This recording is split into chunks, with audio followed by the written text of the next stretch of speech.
Hi and welcome back to my fortnightly vlog. Today I want to talk to you about how to look after yourself during busy times and how to make sure that when you're having busy periods in your life, or if your life is always busy, how to put things in place that can mean that you're able to fire on all cylinders all of the time.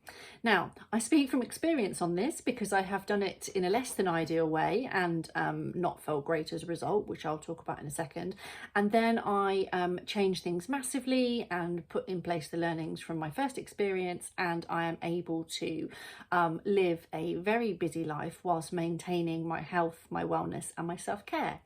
So take a little bit of a trip down memory lane with me to about 12 years ago.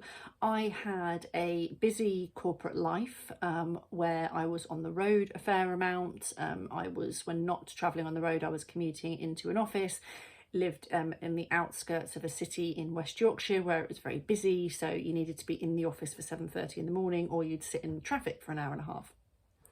I also had horses on livery and essentially spent a lot of my life in the car and thinking about where I wanted to be and just kind of constantly on a bit of the hamster wheel.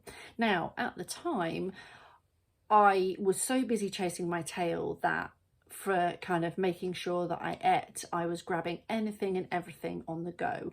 I was having takeaway probably 3 times a week. We were eating out a couple of times a week, not at all for pleasure, just because we needed to get some food down our necks and we didn't have the time, the headspace or the desire to cook anything. And very quickly, alongside a pressured job in a stressful environment, I started to struggle. It wasn't obvious to me at the time that actually a lot of the action I was taking in terms of eating takeaway, eating out and not prioritising things like sleep and hydration and exercise and fresh air, I was completely oblivious to the fact that I could have helped myself a lot more in that situation. I put on a lot of weight, as you would probably expect. I really struggled with stomach cramps. So if I had gone to the doctor, I probably would have been diagnosed with IBS, irritable bowel syndrome. But I ploughed on through and just felt that it was all part and parcel of the kind of life that I was leading. Some of you may know that in 2012, myself and my husband had a complete lifestyle change. We left the corporate rat race and we moved to rural France, essentially because we wanted to get a better quality of life. I'd been offered a senior director position with a 6-figure salary, which I turned down because even in the role that I was doing, the level below that, I was just giving far more of myself than I wanted to, and I valued quality of life and my health, honestly, over a 6-figure salary. So having turned that role down, I never looked back. Now I find myself, here we are in 2021 recording this. I am very busy. I run my own mindset transformation coaching business. It's work that I absolutely love. I have 4 horses that I care for myself. We have 3 dogs, 4 cats, and my husband works full-time as a consultant as well. So we are still busy. My horses are at home, which was one of our massive goals in moving to France. I adore having them at home, even though the work that comes with it is reasonable. There's a reasonable amount to do, but it's work that I love, and this is the choice that I made. Now, even though I am busy with all of those things, I really prioritize my health and what I want to share, and my well-being alongside that. What I really want to share is, how do I make sure that I prioritize eating food that nourishes me, drinking enough water, making sure I get quality sleep, making sure that I exercise, that I move and get fresh air, alongside running my own business, taking care of 4 horses, making sure that I've got everything in place for cats, dogs, horses and humans. If those of you that don't have horses might think, oh, why is that such a big deal? But they all need worming, fleas, feed, injections, all of those things need to be managed. Think kind of having a small person, but times about 10 in terms of what you have to do to make sure that everything is on board and up to date with them. So how I do that is I have really clear boundaries on what I will and won't move on. And probably my first boundary is around good quality sleep. Now, I talk to a lot of my clients about quality of sleep and have made huge impacts in the lives of clients who have come to me feeling anxious, worried, stressed out. When we've got their sleep hygiene sorted, they can't get over the difference of how much better they feel. So sleep is my absolute number one priority. I've talked about this before. There's lots of content on my website about it, but in quick sort of summary, what I do to prioritize my sleep is I make sure that I give myself the opportunity to have 8 hours or sometimes even 9 every night, which means I have a bedtime routine. Might sound like I'm a child, but it's a really important thing to do to make sure that I'm letting my body know that it's time to wind down to get ready for bed. So I make sure that 3 hours before, at least 3 hours before I'm intending to sleep, I finished eating, at least 2 hours before I intend to sleep, that I've finished working, and usually it's long before that.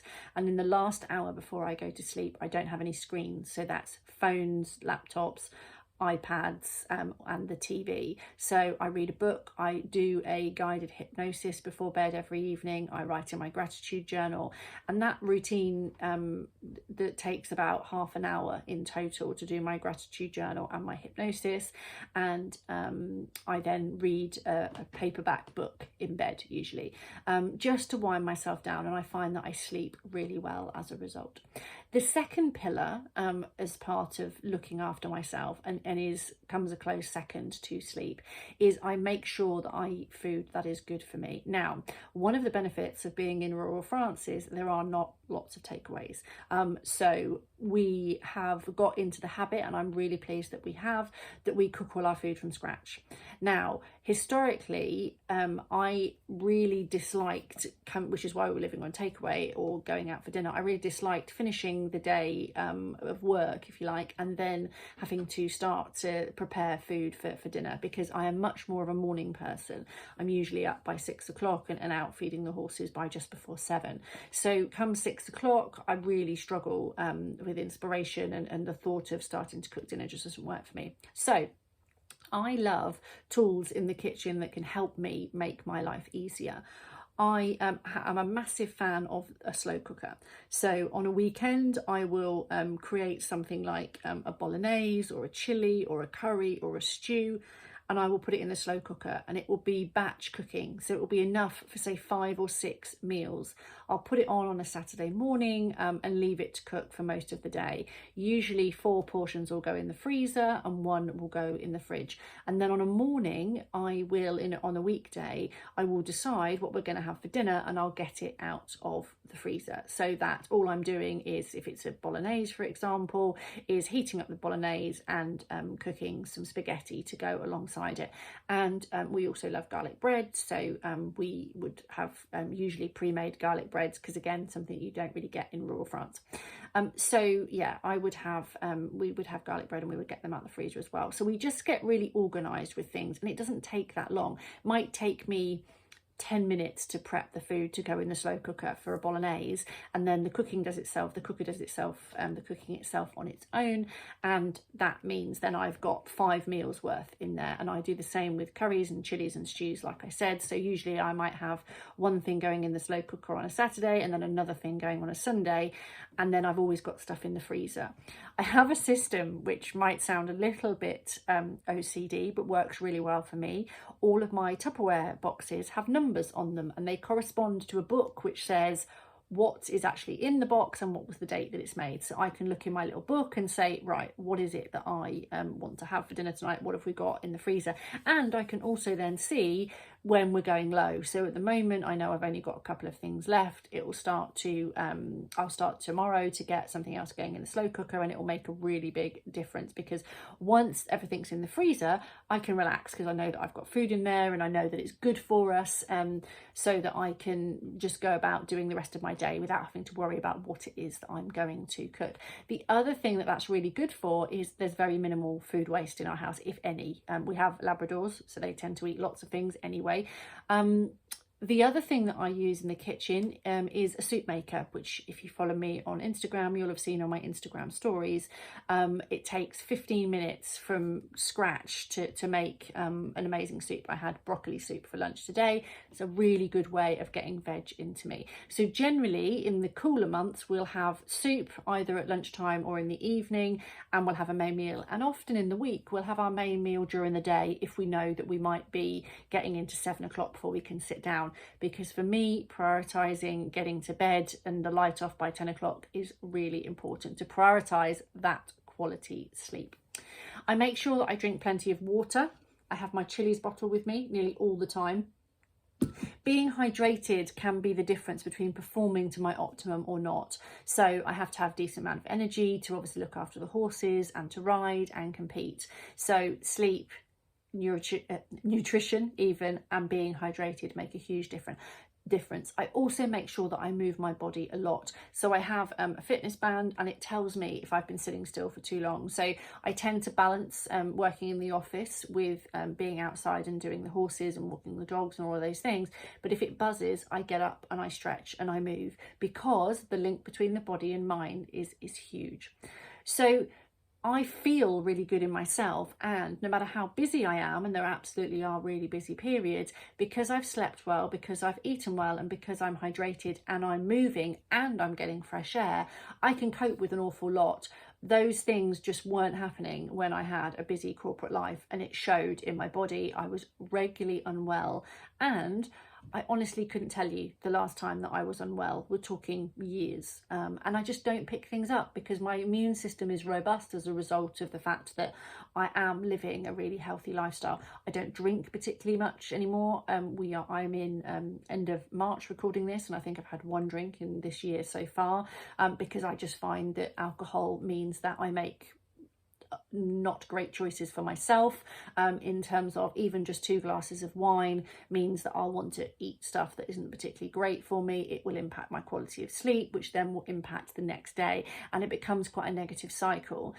It's worth saying that I did used to be a regular drinker, a few times a week, a few glasses of wine, and I do have a YouTube video about my experience with that if you want to go and take a look. It's been quite popular. I don't judge anybody else for drinking. I'm definitely not teetotal. However, I have noticed that changing my relationship with alcohol has meant a really positive knock-on effect in other areas of my life. I also outsource what I can. So I have recently taken on a cleaner because I just didn't find that I had enough time to do everything, and it was somebody that I trusted, so I was able to do that. I also do things, if I've got something that I need to do that I'm a little bit worried about, it'll be the thing that I'll tackle first, rather than leaving it to the back of my mind and allowing it to fester. If I've got a difficult decision or a difficult situation, I will tackle that first and then get on with other things, because once you start to deal with something, it becomes much easier than if you leave it. It becomes bigger and bigger. So that's something that I do and has made a really big difference. And the other thing is I'm really efficient with my time. So if I go downstairs and I'm stretching my legs and I've got 10 minutes before I need to do a call or something, I will wash up very quickly, or I'll stack the dishwasher, or I will take the rubbish out or something like that. I'll look for what I can do in a 5-minute window or a 10-minute window, rather than spending that time on my phone, which is like wasted time. I will then do something kind of there and then, rather than put it off, because what I found is if I put things off and I then end up with 5 things that I've got to do, it feels much more overwhelming to me. Whereas I'll see something, I'll do it, it's done, and then I can crack on with something else. So they are all things that I do. That means that I can balance all the priorities in my life. I feel really grounded and happy as a result, and these are things that I help clients with too, and I just wanted to share them with you. So I hope they are of interest. If you've got any queries or you would like some support, then get in touch. You can find me on socials at Be Your Best Yet. I love hearing from people. If you would like some support to discover what could be possible for you with mindset transformation coaching, then get in touch. I would love to help.